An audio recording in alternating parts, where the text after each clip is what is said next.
Yo, what's good, everybody? Welcome back to Does Boxing. We back with another one. So it's a big fight day, December the 10th. Just want to get everybody ready for what's going down today. It's a lot of fights, man. A lot of fights, and I just want to make sure everybody's tracking. Where you can find the fights at, what times and stuff like that. You know what I'm saying? So that's what we're going to do in this video. Feel free to tap in, ask any questions or while you're in here. I want to salute everybody coming through. You know what I'm saying? Whether you listen to it live or on the playback, it's all good. Much appreciated. You can follow me on my social media. Scrolling across the bottom, Twitter @OverJ, Instagram @DoesBoxing. So, y'all know how I do on my channel. I just like to inform everybody to what's going on, what's happening in the sport of boxing. The main thing is focus on, what happened in the ring. You know what I'm saying? As a big boxing fan, we definitely watching those fights. You know what I'm saying? Whether it's a small show like we had last night with Hank Lundy versus Shinar Bunch or whatever the case may be, or to the biggest fight. You know what I'm saying? The biggest fight in boxing. We're gonna cover it from the smallest to the top, you know what I'm saying, all in between. So that's how we're doing. So we got a good card coming up, you know what I'm saying, on the zone. Headlined by Warrington versus Luis Alberto Lopez. This is an IBF mandatory fight at featherweight, so it's real important. But this card is a little tricky. The undercard is going to start at 6:15 West Coast. That's 9:15 on the East Coast. So it's an early start. So they're gonna have like 7 fights on the prelims. You know what I'm saying? And then they're gonna take a break, and then they're gonna do the soccer game or some shit. Then they're gonna come back. You know what I'm saying? At another time. I think it's that they're gonna come back at 4 o'clock East Coast, so it's gonna be a little break. So we'll see. It's a lot of fights though on this prelims, and you can catch this on the YouTube channel. You know what I'm saying? Um, I'm looking forward to see Felix Cash. He got a big fight ahead of him. You know what I'm saying? This is the bout sheet, so if you guys want to check it out. But Felix Cash has a big fight with Ammo Williams coming up, so he has to win this fight in order to get that Ammo fight. I'm looking forward to that. You got the women's title fight, Ebony Bridges versus Shannon O'Connor. That's important, you know what I'm saying, because 118 in the women's division, it's a good division. You got 4 world champions, and all these girls, all these ladies can mix and match and make some good unification. So that's important. Bridges is she's the favorite. You know what I'm saying? She's with Matchroom, and she got the popularity and stuff like that. O'Connor is a big step up for her, as far as like and experience and stuff like that. So, but this is not a step up for Shannon O'Connor. So we're gonna see where she at. Both ladies a little older though, but I don't think that really gonna affect the outcome of the fight. We'll see what happens with that. You know what I'm saying? You got JJ Metcalf on the card. I think he's number 4 in the WBA at 154. So he got a nice little ranking. He's facing Courtney Pennington from the U.S. You know what I'm saying? And they got a bunch of prospects on the card. I like Hopi Price. Hopi Price is nice with it. I like him. You got Shannon Courtney, former world champion. She'll be on this card right here. You know what I'm saying? So she's trying to make a comeback. I'm gonna drop the link to the. I'm gonna drop a link in the chat for the YouTube channel where you can catch this at. Just set your notifications if you're interested. You know what I'm saying? But like I said, it's a big day of boxing for sure, for sure. All right, moving on to the next one. Now, this one really haven't been talked about as much, but this is the return of Michael Conlan. He's facing Kareem Guerfi. This is on ESPN Plus at 11 o'clock on the West Coast, 1 o'clock on the East Coast. So no, 2 o'clock on the East Coast. So I like Michael Conlan, like I've been saying in previous videos. I like him. I like what he brings to the table. You know what I'm saying? He right back in. He got 2 fights after the knockout loss to Lee Wood, and Lee Wood haven't been back in the ring since. You know what I'm saying? Y'all go figure that out. My man Override in the building. What's good with you, bro? Salute, salute. So yeah, that's crazy how like the boxing politics, how all that shit be playing out. You know what I'm saying? But Conlan, now Reason why to me is important because Conlan, he's top ranked, doing his own thing in Ireland. If he wins, he can get he have an opportunity to face Lopez because Lopez is with top rank. We gotta see, Lopez he actually beat Josh Warrington. We still gonna see. I think he's a live underdog in that fight, you know. But we'll see with Josh because Josh Warrington, like I said, he's trending down. Lopez is trending up, so we're gonna see. But Michael Conlan, he in a good position, you know what I'm saying? Because in the if Navarrete vacate his WBO title, which he probably will, he going up to face Valdez February the 3rd, then Conlan will be in position to fight for that.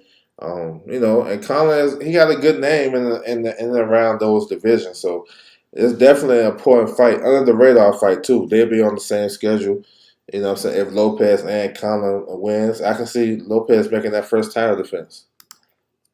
My man Joe in the building. What's good with you, bro? Salute to you.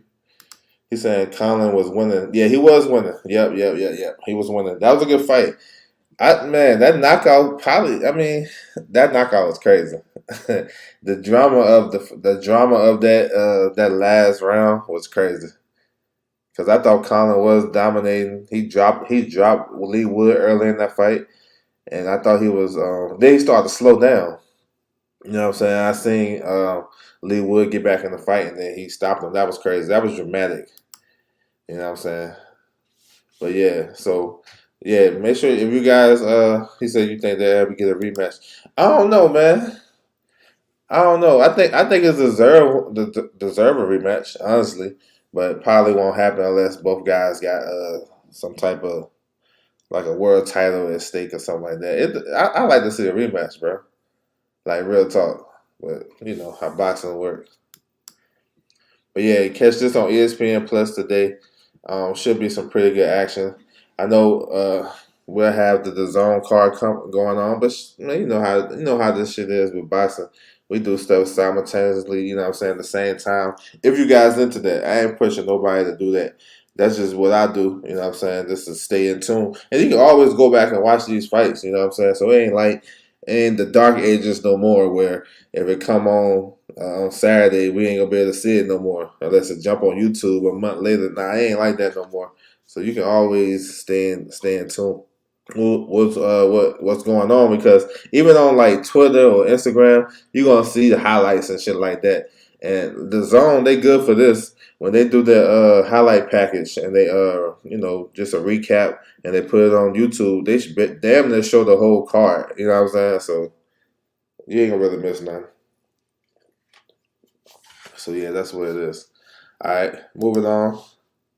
So we got this one right here. So we already know why we're here. Terrence Bud Crawford versus David Avanesyan. You know, Bud is one of the best fighters in the world, pound for pound. So it's imperative to watch this fight. You know what I'm saying? That's just me. I can't speak for nobody else. Just, what was embedded in me as a youngin' coming up, you know what I'm saying, being a boxing fan. Avanesyan, like I said, I like him, though. I like what he brings to the table. You know what I'm saying? I like his resilience, being resilient, coming back and after losses and stuff like that. And he on a nice little hot streak. If you look at the welterweight division, he might be on one of the hottest streaks as a welterweight. I think he's a top 10, top 11 guy. So to me, I look at this fight as a basic Bud Crawford fight. 2 or 3 rounds to get, get his bearings together, get everything calculated, and then start to, touch up Avanesyan 4, 5, and 6, and then probably try to get him up out of there 8 or 9. That's what I see. You know what I'm saying? But, Bud, when he fights in Nebraska, it always do big crowds. So, you know what I'm saying? It will be rocking and rolling. You know what I'm saying? I don't know. Avanesyan, we'll see. I think Avanesyan, if he punching in between what Bud doing, because sometimes Bud throw a lot of looping shots, he can have some success. He gonna have to be willing to step in and take a risk to do that, though. You know what I'm saying? I like to see him get his jab going. I think when he switched to southpaw, that could be a little tactic they can do. Maybe that can throw Bud off a little bit. We'll see. We'll see. But I expect Bud to win this fight. Now the undercard, I believe the undercard. You can catch it on their YouTube channel, the off TV portion. I've seen it somewhere. I think it's gonna come on like I got to double check that.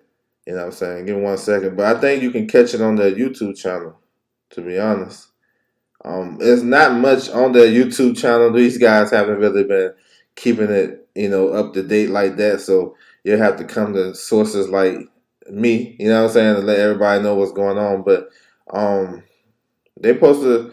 I think the first fight starts at 7:30 East Coast time, and I think it's supposed to be on YouTube channel. We'll see. Maybe it'll be on BLK when you click if you go order it or whatever. Maybe it'll be on there, the free card. So you got some guys on that card that you can check out if you want to do that. The pay per view it starts at 9 o'clock East Coast, 6 o'clock West Coast. You know where you can find it, BLK Prime, or if you got integrated sports, if you got like a cable package or something like that, Dish TV, you can buy it on there. You don't gotta buy it on BLK. So there's alternate ways if you want to watch it or whatever, support the fight. You can do it like that. But I'm interested in the fight because for one, I want to see. Well, like I said, the best fighters when they fight, and you always want to watch them. That's one. But I just want to see, shoot, how the product gonna look. I want to see how the product. I'm just like everybody else. You know what I'm saying? I just don't go on there, criticizing everything. But I want to see how it's gonna look. For me, so far, it looks like everybody else product. I don't see nothing different.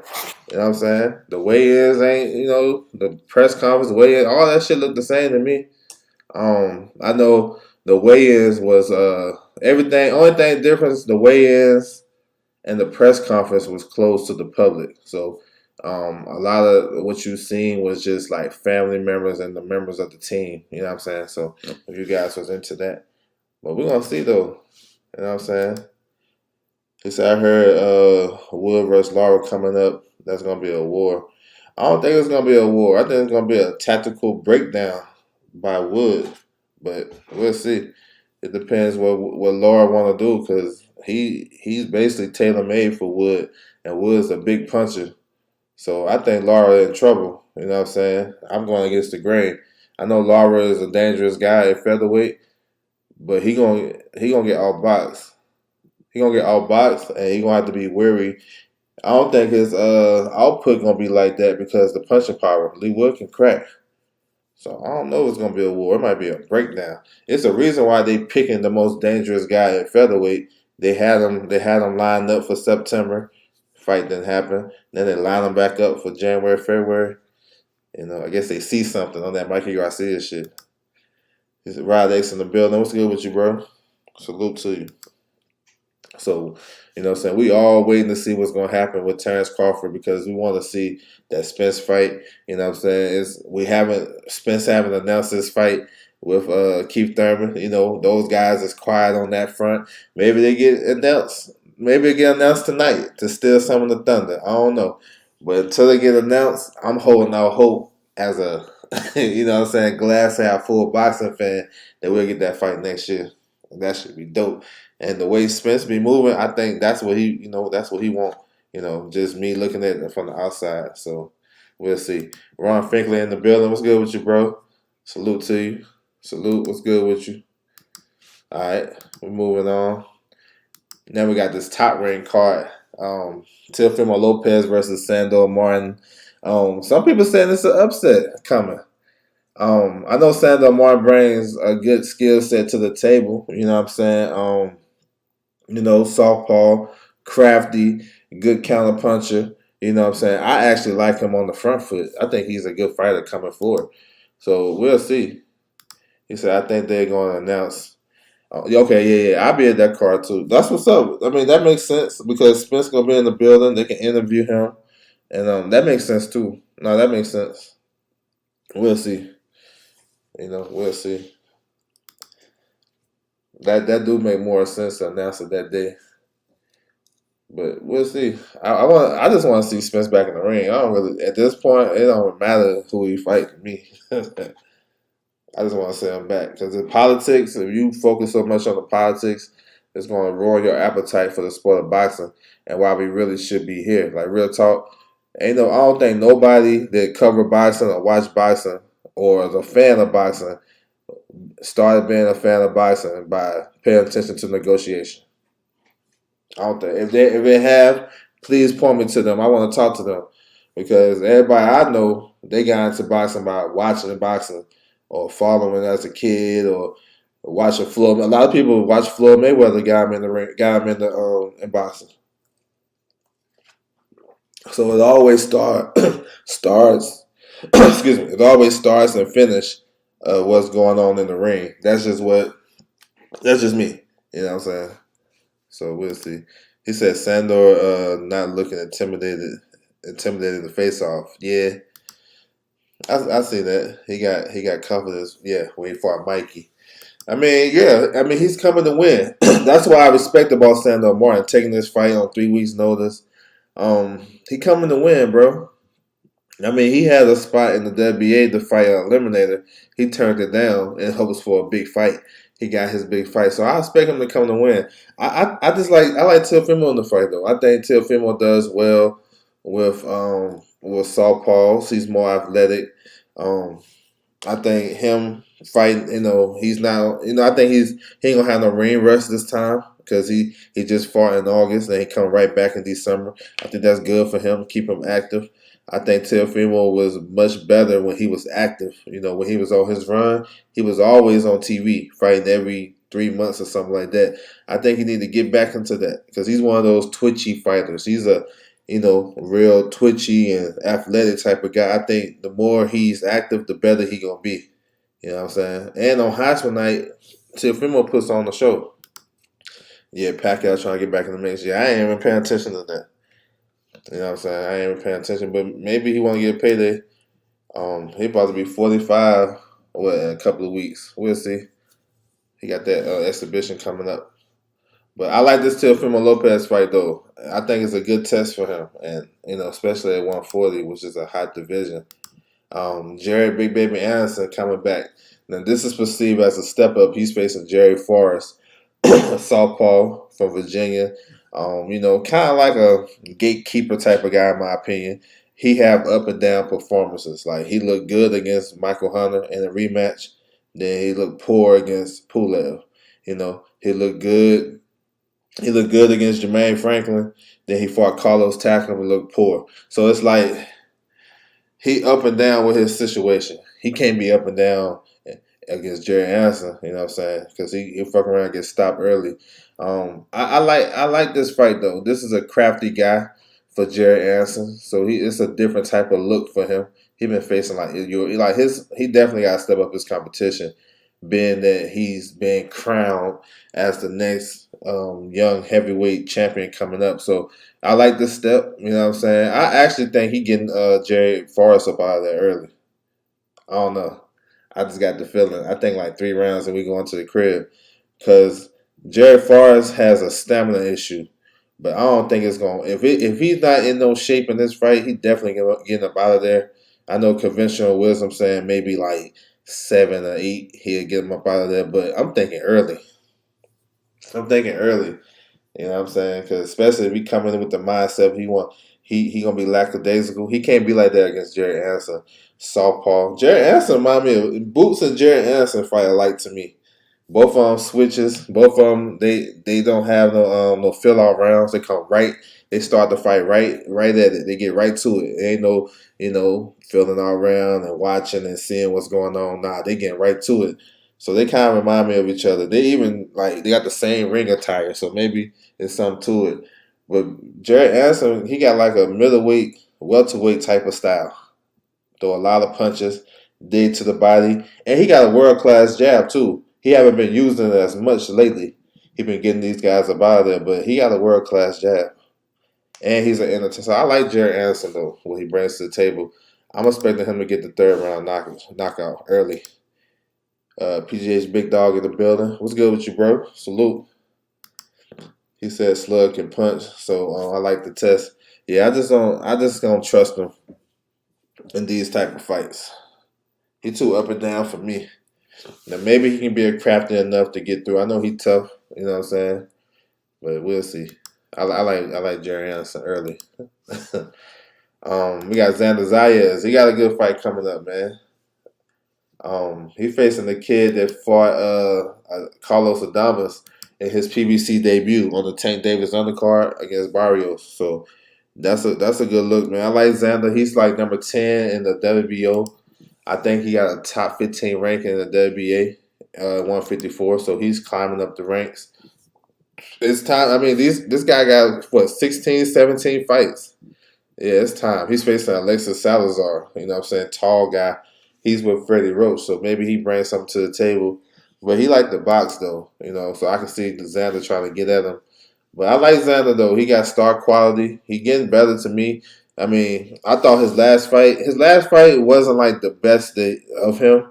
He was facing a rough, tough, rugged guy that never been stopped, and he stopped him. So that's like a little kudo to that. But I thought he looked good though. He explosive. You know what I'm saying? He's still learning though, a young kid. So and they building him right. I mean, this is what 17th fight, and he turned pro. I think he's like 19 or 20. I forgot how old he is, but he's definitely young in his career. You know what I'm saying? He said, "Yes, I'm high on Big Baby, but time to step up competition." Yeah, he ready. Yeah, I think next year he gonna make the move. After Jerry Forrest, he probably hop on the Fury Usyk undercard, maybe in a better fight. Um, if you notice, he's fighting for a WBO regional title. He's not ranked by them, so after tonight, he'll after the knockout victory, he'll get a top 15 ranking in the WBO. He's already number 15 in the WBC, so he's gonna start climbing up the ranks. And I think by the end of next year, yeah, I think he'll be in the. I think he's gonna be in the running for a world title fight, or at least a top contender. And they got heavyweights on that side. They can build them. I mean, he can. Well, I don't know if he's gonna face Fa, but because him and Fa are like on the same team. But Fa, let's say Rivas beat Fa next month. Maybe Rivas is a good fight for him. The winner between Stephen Shaw versus Guido, that's a good fight. You know what I'm saying? So he got some heavyweights on that side that he can, build his resume and shit like that. But then he gonna have to step up to like get some contenders under his belt. He might have to get a guy like Otto Wallen or something like that. You know, somebody like that we recognize. But I like Big Baby too. He can fight. And then we got Keyshawn Davis on the card. Big step up fight for him. You know what I'm saying? This is 7th fight. He's facing Juan Carlos Burgos, who been in the ring with a lot of tough guys. And he's a tough guy himself. Never been stopped. A veteran of about 40 fights. You know what I'm saying? C Wood in the building. What's good with you, bro? So this is a good fight for him, man. Burgos, he been fighting some prospects lately and some up and coming lightweights, and he been giving them some good bump. He fought Xavier Martinez a couple years ago on PBC. That was a tough, close fight. You know what I'm saying? He fought Sterling Castillo, that was on PBC. Well, he came up short in that, but still gave a decent bump. He fought Angel Ferreira, who was number 4 in the WBO, and that fight was a draw. Could have went either way. So he's like a trial horse right now. I know he fought Mikey and Devin Haney. Back a couple years ago. So it's a good name for Keyshawn's resume for real. Especially he trying to move up and live up to the hype. And I definitely think he can live up to the hype. One of the best prospects right now in boxing, man. Like he's a blue chip prospect. The amateurs. He one of the best amateurs of recent times. Winning all the national shit, juniors, and even winning. Only thing he couldn't do is beat beat Andy Cruz, but winning a lot of international tournaments, box offs, and Olympics, and Pan Am games, and all that other shit. So he's very decorated, and you can tell if you watch his first 3 fights before he went to the Olympics and watch his fights after. It's a totally different fighter. Totally different fighter. And the biggest thing I see with Keyshawn, he's patient. He's patient and he got the killer instinct. He got all the other skills. You know what I'm saying? Ain't no other prospect got really more skills than him. You can debate that all day. But ain't nobody like crazy in skills. So he up there with some of the champions right now. You know what I'm saying? So we're gonna see. The only thing I was concerned about, he's not gonna have Bo Mack in his corner, but they got Al Mitchell. That might be better. That might be better. You know what I'm saying? He got Al Mitchell and Coach Red. So now I'm good. I don't gotta worry about what's happening in the corner. I think Keyshawn win this fight. I don't think if he blows him out like 1 or 2 rounds, that's a big statement. Ain't nobody knocking out Burgos. Ain't nobody knocking out Burgos. Glad you're saying it. I hear a lot of Keyshawn hate. Yeah, it's just because he going against the grain when it got to do with Earl Spence. You know, if you go against the grain with Earl Spence or anybody in that team, then you're gonna get some unjust hate. You know what I'm saying? Because whatever they saying, if it's hate or whatever, like you can't deny the kid what he do in the ring. So we always go back to what these guys do in the ring. Like that shit on the outside, that shit don't last forever. You know what I'm saying? But that's why he getting that unjust hate. And then that, Haney shit. I ain't gonna lie, like I noticed that shit too when I was watching Shakur's post fight. I'm like, why this dude back there cheerleading? He going hard for that shit. But it is what it is. That's just something to talk about. But as a blue chip prospect, he coming. He's fighting for a regional title too, a WBO regional title. Y'all know how Bob Arum get down. So Keyshawn like that. He's getting better. You know what I'm saying? And you can tell how Top Rank is moving him. They got him in a position so he can like go to the next level. You know what I'm saying? Since he signed with Top Rank, he fought an MSG, he fought the MGM. You know what I'm saying? He fought on Shakur's undercard and Newark. Now he back in MSG. You know what I'm saying? And a big step up. You know what I'm saying? A lot of these guys, those prospects and stuff, in their 7th fight, they're not fighting the caliber of Juan Carlos Burgos. Even though Burgos is considered a gatekeeper now, he was a contender back in the day, but they ain't giving a lot of these young guys. Like they ain't giving Shushu a caliber like that in his 7th fight. You know what I'm saying? So they looking for Keyshawn to make a move. So we'll see. We'll see. Definitely in a good position. So yeah, man, it's a great day of boxing for sure. I can't wait for it. The prelims for the zone card should be on right now. If you guys want to tap into that, you know what I'm saying? I'm about to get off. You know what I'm saying? Get everybody's day started. But salute to everybody coming through the building, though. I appreciate it. You know what I'm saying? Feel free to tap in behind the scenes, social media. Feel free. You can hit me even on the comment section on my videos. Feel free. I normally respond back and make sure everybody's straight. You know what I'm saying? Answer everybody's question. You can hit me on Twitter at OverJ, Instagram Does Boxing. I'll be back with some post fights and stuff like that. We're gonna cover all this shit today, December the 10th. You know what I'm saying? We're just gonna watch boxing. That's how we do. So salute to everybody coming through. That's my time, and I'm out.